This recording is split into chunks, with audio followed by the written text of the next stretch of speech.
Hello, everybody, and welcome to Angelica's amazing podcast, Discover the Hidden Potential of Your Mind. My name is Dave Anderson, and as you may know, from time to time, I have the privilege and the honor of guest hosting this amazing podcast. And usually when I do that, I interview the typical host of the show, Angelica. And so once again today, I am joined by Angelica, and we are going to have an amazing conversation right now about developing secure attachment styles as an adult, what that means. We're going to dive into the various types of attachment styles. And then most importantly, we're going to have an in-depth conversation about why that is relevant to you and how ultimately that's going to help you and your partner create a more healthy relationship that's balanced, that's healthy, that's really rooted in secure attachment on both sides of the relationship. So without further ado, Angelica, welcome to your own podcast. Thank you, Dave. It's a pleasure to do this with you again. Wonderful. Well, I think to just get into this conversation, I think what would be really valuable for everyone listening right now would be if you could break down the different types or the different styles of attachment and what that really means, and kind of help us understand the fundamental concept here in the first place. Yeah, so I can give a bit of an overview first over the typical attachment styles. I have to say that we learn an attachment style to stay safe, to function in our family environment. So this is something that we learn as children. And none of these styles, though, are set in stone. They're not fixed categories. There's 4 main attachment styles, but people even have a mix of different attachment styles. And also each relationship brings out different feelings and reactions. That means in one relationship, we might be showing up as more securely attached than in another relationship. So the secure attachment, that's that type of style that we're all striving for. When we're securely attached, that means we're okay in connection with someone else. We're also okay on our own. We generally feel lovable. We feel that we are loved. We're relatively flexible in terms of when it comes to accepting differences or conflicts. We trust that the other person is not going to leave us because we're securely attached. And that usually happens when we've experienced a consistently responsive caregiver in childhood, who was supportive, who was loving without being overly protective or being too intrusive, but also without being too distant, right? So just that right way of parenting where the child can feel secure and loved, secure enough to go out into the world and make their own experiences. And relationship expert, therapist, author Stan Tetkin talks about being an anchor when we're securely attached. So that's a beautiful metaphor of what it means to be securely attached. Now, there's more insecure attachment styles we could have developed.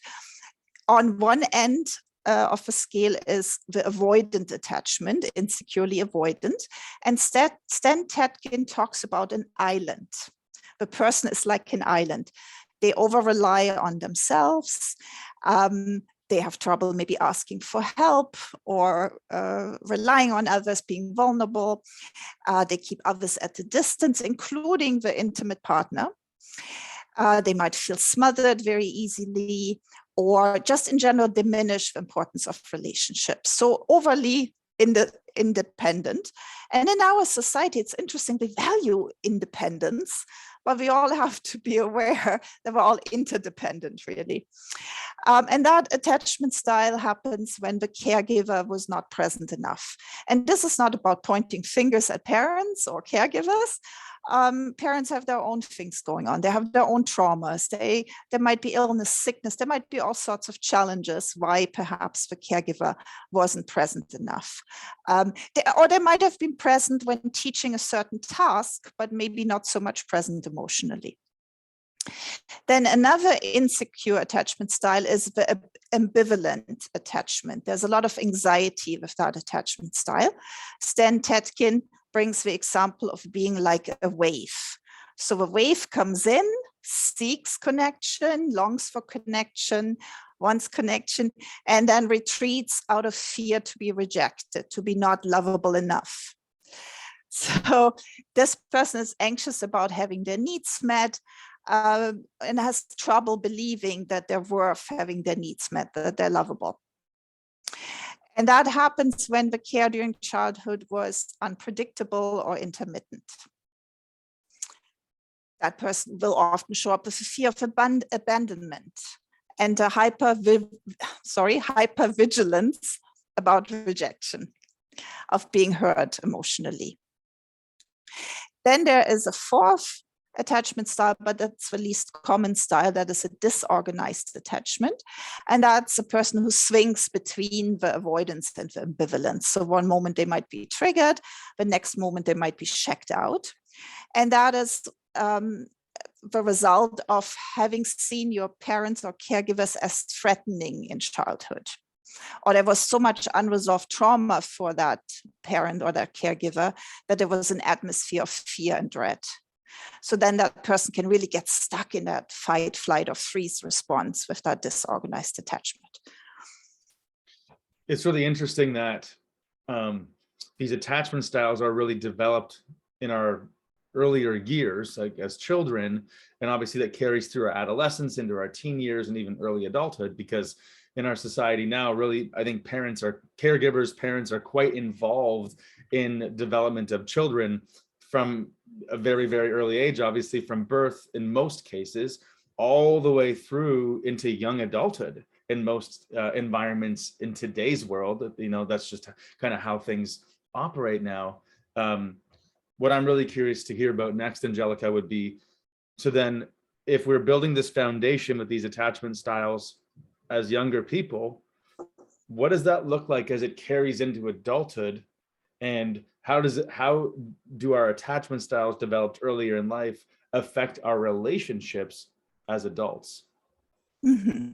So what's going on in our adult relationships is a reflection of these childhood attachment experiences we had. Whether we feel safe and loved in our adult relationship, whether we can smoothly go between connecting with each other and disconnecting, because everyday life is connecting and disconnecting, whether we can be present with our own emotions and our partner's emotions, and in general have that trust that we can work things out. That is directly connected to these early childhood experiences. Because when we get stressed or triggered, we automatically follow or respond with those beliefs and thoughts and feelings from childhood, right? Those learned behaviors. So an island, for example, will retreat or rely on himself, herself. A wave will anxiously go back and forth between reaching out for connection and fearing rejection or expecting rejection.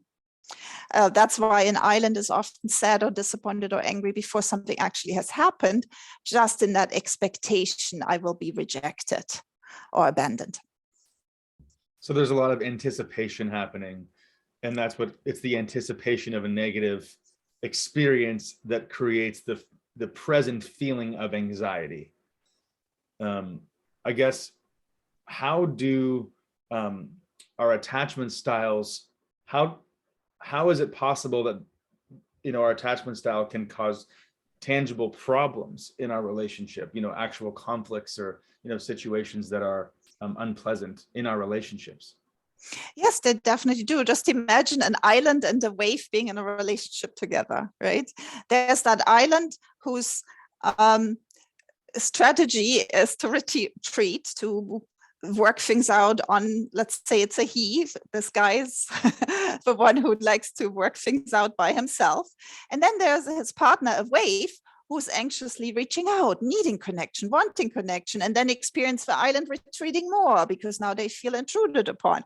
So then, of course, you get an interesting dance of island and wave. And if we're not aware of it, we jump to assumptions and interpretations instead of working with these attachment styles, and both practicing more secure attachment styles. Because the good news is, even when our main attachment style is more avoidant or ambivalent or even disorganized, we never lose our capability for secure attachment. So Diane Poole Heller, but was almost a quote from her book. She says, we never lose our inherent capacity for secure attachment. Secure attachment is always waiting to be uncovered, recalled, practiced, and expressed. And that's the fabulous news, I think, of all of this. Our close, loving relationships are the perfect place to heal these wounds and to develop secure attachment. And I'm not quite sure who's the original person who said this, whether it was Harville Hendricks or Stan Tatkin, because I've heard them both say this. They say we are wounded in relationship and we can heal in relationship. That's the perfect place to change what we've learned. That makes a lot of sense because, you know, as human beings, we're obviously very social, we're social creatures. And I think it is good news that you're sharing, because I think there could be people listening right now who reflect back to their childhood, certain periods of their childhood or their early years, and they think, oh my goodness, I didn't have this, or I didn't have secure attachment. And now maybe they're even seeing and reflecting in terms of how it's showing up in their adult relationships. But what you're saying is that it's not a lost cause. You don't have to panic. You can, from this moment, you can work to create that healthier, more secure attachment in your relationships, in your intimate relationships, in your friendships, and beyond. So it's really something that is always ebbing and flowing, and there's always opportunity for growth and possibility for growth, which is really, really positive and great news to hear. Recently, you wrote a piece on your blog about contingency, and I think it's a fascinating concept. I want you to elaborate on it, but the idea that as humans we're contingency detectors. Could you talk about what that means exactly and how it applies to our relationships? Yes, absolutely. So we all have that innate desire to be fully seen, fully heard, fully understood by another person. And that feeling of attunement, that feeling of deep connection, when we feel that other person really gets us, that's called contingency. And psychologist Professor Dan Siegel says we're naturally born contingency detectors. That means we're hypervigilant. Our brain is on alert, looking for contingency. Is the other person actually hearing me, getting me? Or is there judgments, because we pick up on the other person's judgments for sure, and that disconnect. So let's look at this. Let's imagine someone right now is hearing all of this and they're seeing opportunities in their relationships and in their own, self-reflection. They're seeing opportunities to develop a more secure attachment style. What can they do? Where would you suggest someone begin if they're seeking to develop a more secure attachment style? Yeah, so I'd like to speak about some skills for secure attachment we can learn, and especially learn together with our partner. But before I go through that, I have to stress that everybody is responsible for their own inner child. By that, I mean we need to self-parent ourselves. So that part in us, that vulnerable little child inside, that's freaking out in relationship because of, for example, fearing abandonment or rejection, like the wave, or we're feeling smothered and intruded upon when we're more like an island. That part needs to be parented by us, right?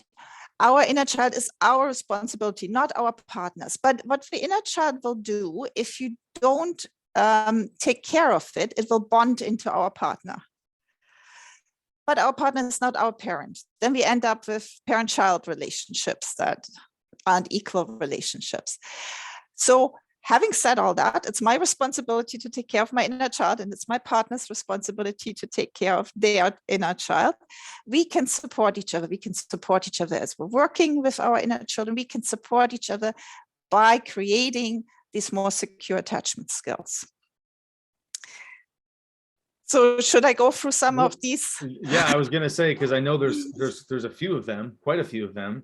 So I would love for you to sort of start into that process and talk us through, if we're kind of segmenting this and, isolating these skills, because I do love how you break it down into skills, because that's going to allow someone a real, almost a system or a logical approach to developing these skill sets, knowing that when you do that, it's going to result in developing the more secure attachment style. So yes, I would love for you now to break down those specific skills.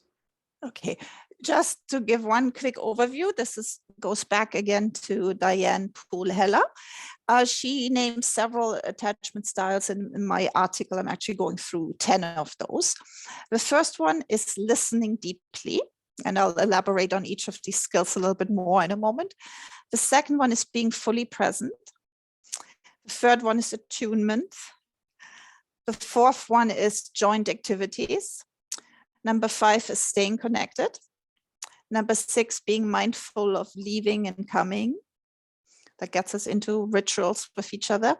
Number 7 is using eye contact. Number 8, playing together. Number 9, what she calls, we need to unautomate. We can't expect our partner to respond in the same way. And number 10 is repairing as soon as possible after a conflict or disconnect. Wonderful. Okay, well, let's go to the beginning then. Let's start with listening deeply. Tell us more about that skill. Yeah. So when I work with couples, I always notice that we can all learn to listen more deeply. Because listening deeply does not just mean I'm patient and I'm not interrupting the other person. It doesn't mean waiting to jump in and share my experience. Active listening looks different. It's actually visible and audible. It starts with nonverbal cues, with nodding, smiling, other facial expressions that signal to my partner I'm listening. Then there's verbal cues. I might ask clarifying questions to really understand something. Curious questions, not from a judgmental place, obviously. I might reflect on my partner's experiences and feelings. And I take as long listening to one partner as this person needs to feel fully understood. And then we take turns. So we don't kind of compete with sharing but one person gets to talk, the other person gets to listen. Listening does not require agreeing. People sometimes think, but I don't agree with this. You don't have to agree with it. You just need to be curious about the other person's subjective experience and acknowledge their feelings. And listening at that deep level makes the other person feel less alone, more secure. So that means they learn to trust us, to be a safe person to share with. So deep listening is really beautiful when we do that. And the second skill, being present, goes hand in hand with that. Practicing to be present. With all our modern day distractions, our smartphones and so on, it's more important than ever before. So undivided attention to your partner, being fully present, can totally transform a relationship. I notice when my dad is older, he's almost 88, when I actually sit down, when I'm with him on the phone, and I'm not at the same time in the kitchen doing something, but I'm actually fully present, it even transforms that simple phone conversation because he can pick up on that. I'm really fully there. Yeah, instead of multitasking. Yeah, Mm-hmm. Certainly. And I think maybe sometimes, in long distance relationships like that one, where you're not physically with the person every day, sometimes that's where FaceTime or Zoom conversations, maybe that forces people in a way to sit down, stop what they're doing, and actually be fully present. Maybe there's some benefits there in using video communication like we are right now. In conversations like that. That's kind of interesting. So the third skill set that you mentioned is attunement. That sounds a little bit different to me. Can you tell me what do you mean by that? What's attunement in this context? Yeah, attunement is almost the same as empathy. Attunement is a combination of listening, of being present, and then compassion is the third ingredient of attunement. And we can distinguish between three types of empathy. There's cognitive empathy, meaning I understand how somebody sees the world. There's emotional empathy. I'm resonating with their feelings. And the last one is that compassionate empathy, where we can let the other one know you're not alone. I'm touched by your joys. I'm happy with you. I also am touched by your struggles and I maybe want to help. So when we're listening, we want to be curious about how does our partner see the world? What emotions are they experiencing? And this is not about right or wrong. They have a different view of the world perhaps than we do, or different emotional experiences. And then the last thing we want to let them know is I'm here, I'm by your side. We're going through this experience together. I really like, I just want to, sorry to interject there. I've never heard empathy broken down into those three different components of, and I just want to review so that I know that I'm learning this. So there's cognitive, which is an understanding of how they see the world, emotional, so you're empathetic to how they're feeling, and then finally the third one, oh my gosh, I don't want to forget it. Compassion, the compassionate which is really just, it's communicating this idea that you are not alone, like you are not alone, I'm with you, you know, and it's extending that compassion. That's really powerful, I think, to segment down empathy, because I think, you know, we typically just talk about empathy as this kind of idea, but I think usually what people think of is the emotional empathy, right? Just like feeling, you know, understanding how someone's feeling, but it's nice to realize that it's actually quite holistic and there's more to it than that. Yeah. And then skills 4 and 5 in this book is engaging in a joint activity. And number 5 is maintaining contact. So joint activity. So a joint activity, and I totally understand how if a couple is actively looking and seeking for opportunities to do things together, that's very logical, I think, to me, and probably to people that are tuning into this, that would generally, you'd think, strengthen the bond, you know, build a solid base in the relationship, deepen the relationship, you know, because of a shared experience, right? And there's obviously lots of activities that couples can do together based on their interests and their the things that they enjoy doing. But what do you mean exactly by staying connected? Yeah, so maintaining contact, staying connected makes us also feel more secure. And that simply means be responsive to your partner. So when you're in person with each other, make eye contact, maybe touch, respond to their bid for connection. When they're reaching out with a question, with a comment, it's a bid for connection, respond to that. Of course, we're all busy, but then we need to say that, right? And then make an effort to be present with each other again.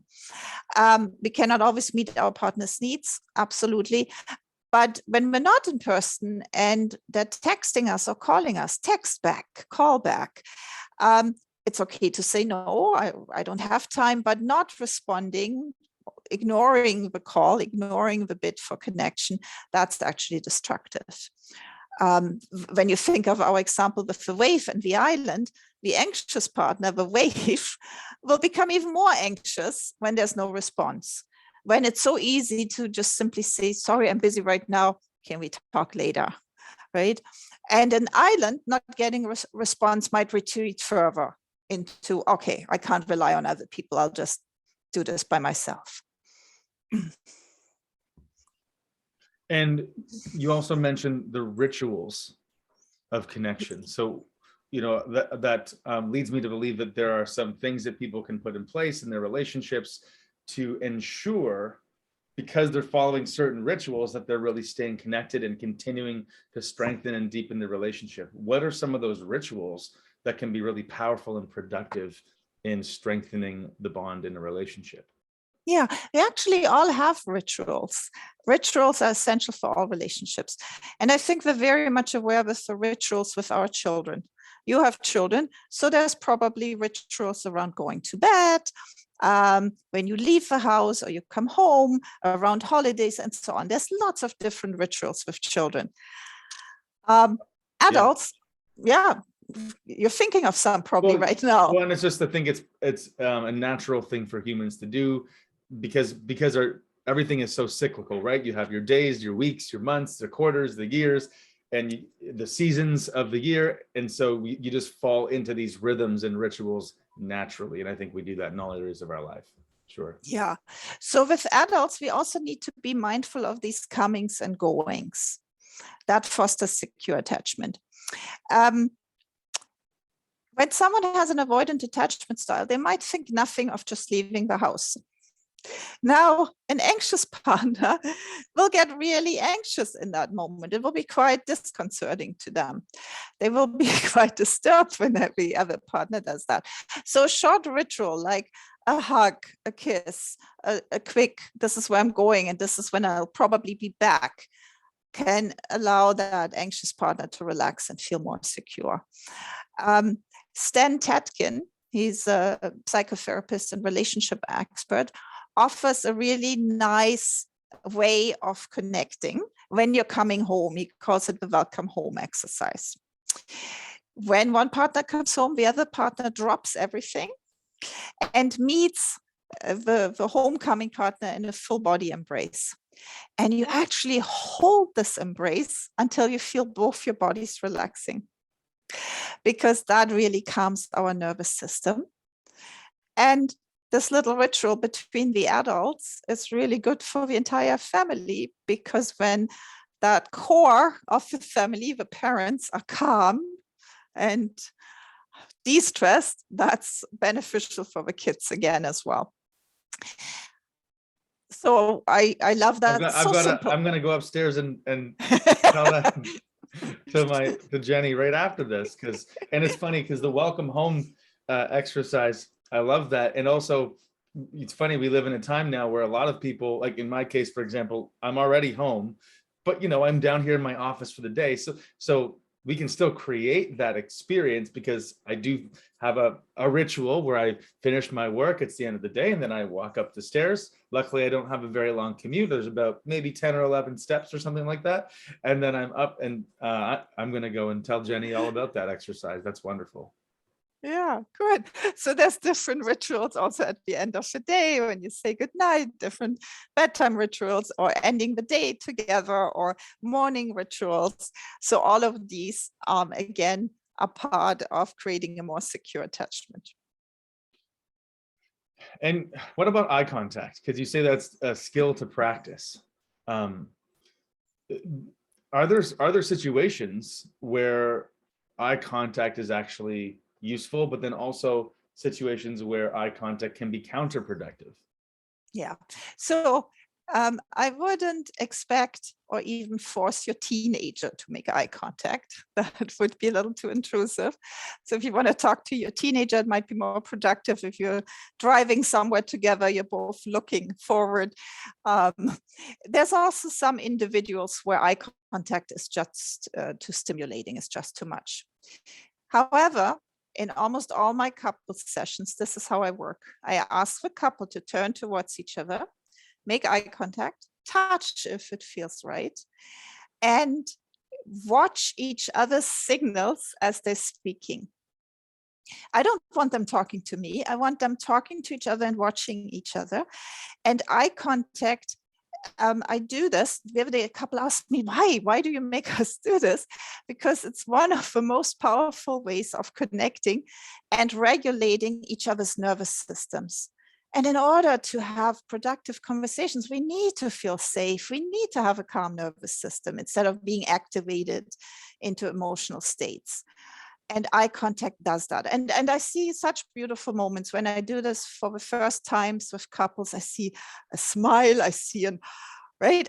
You can literally see how the body relaxes as we're making eye contact with our partner.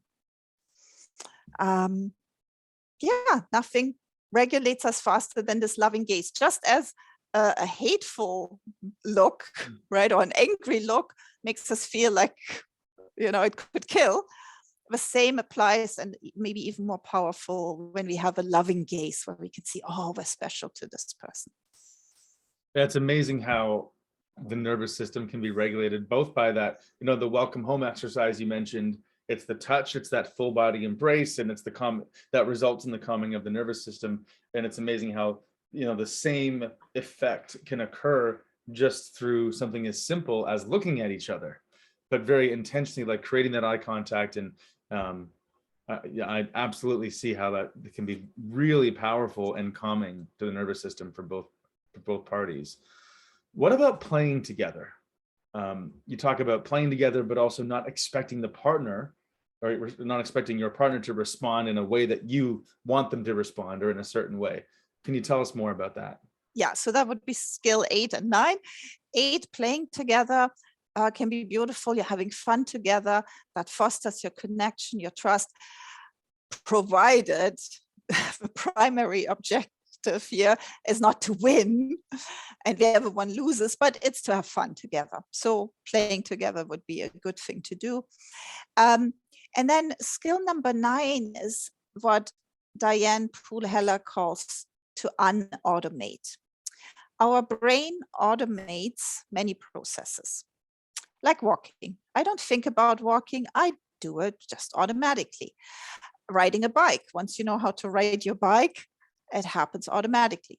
Writing, and so on. So many things that, in order to function better, have become automatic. But according to Stan Tatkin, we also tend to automate our partners by expecting them to respond in a familiar way. So we falsely believe we know them, but really we're all unique individuals, and we constantly grow and change. I mean, even in, I don't know, you're married 10 years or something, even in those, not that long, but even in that time that you've been married, how much have you both changed and developed and grown?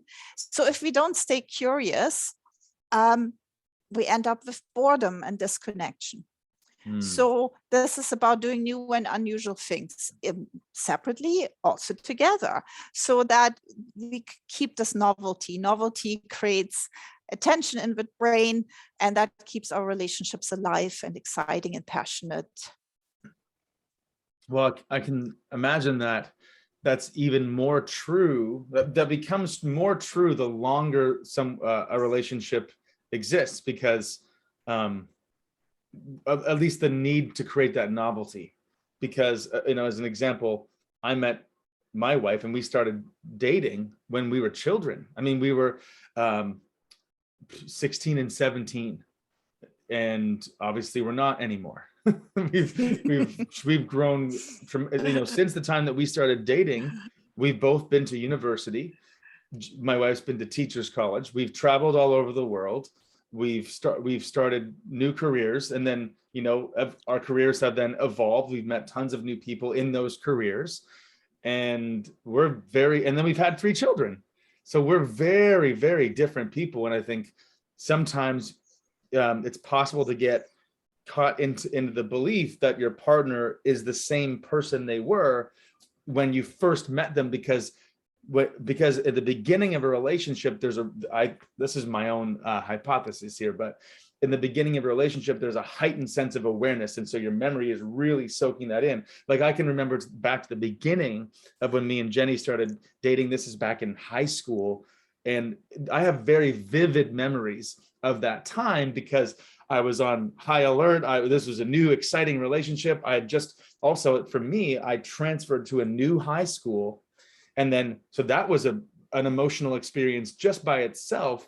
And then I also happened to meet my future wife on the very first day before the first class even started. And I had already connected and experienced the connection with the person that I eventually go on to marry. And the reason I share that is because that's obviously, you put all that together, that's a very heightened emotional experience. And therefore I have some incredibly vivid memories of that time. And what you're teaching me through this conversation is, if I'm not careful, I can create assumptions automatically, right? We talk about unautomating, that my mind will create assumptions automatically that Jenny is the same person that she was when she was a teenager or her early 20s or mid 20s. And so what I'm now going to be more conscious of is unautomating that sort of every day, choosing to see her as a new person, as an evolving person, as a growing person. And I think by doing that, it'll create more opportunities for deeper connection and healthier relationship long-term. So I think that's really, really valuable. Now, in our last podcast, the last time that we did this, when I was guest hosting this show, we talked about apologizing. And it's interesting that there's some similarities here. The very last skill that you name in this list sounds like it has a lot to do with apologizing. So can you talk about that final skill, number 10? Yeah, number 10 is repair. So Dr. John Gottman's research has shown how important repairing is. A timely and heartfelt apology, and we talked about that in the last podcast, makes a significant difference for the longevity of relationship. It's not the disconnect that's the problem. It's, can I repair, and can I repair smoothly and in a timely manner? So that means delivering a really good apology. It also means, on the other end, receiving the apology gracefully and openly and willingly, instead of maybe stubbornly insisting on that this apology wasn't good enough or something, right? So keeping in mind, repair is one of these key pieces to connect us again, to make us feel more secure, because it's not the disconnection that ultimately weakens the relationship, as long as we know how to repair the rift properly. Repairing actually builds resilience.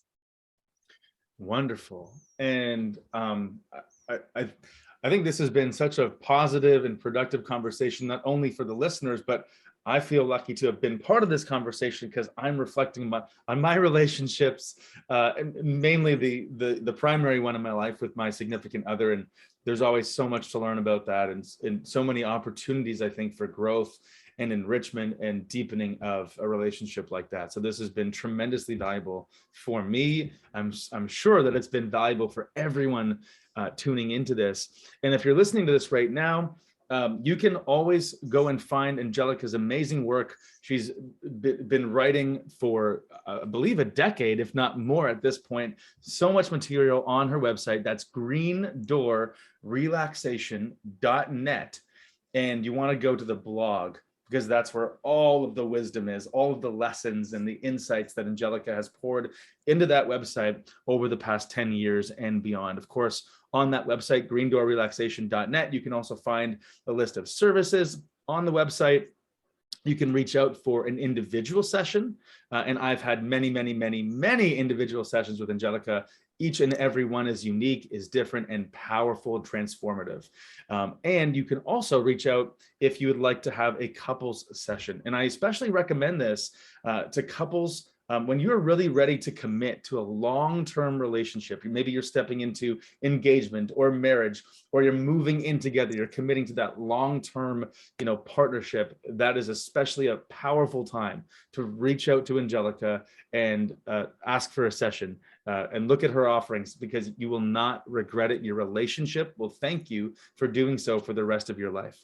They'll give you that foundation for a real significant and strong lifelong partnership. So with that, Angelica, thank you for this conversation today. Thank you for creating this space for all of us for this podcast, and we'll talk to you next time. Thank you so much, Dave.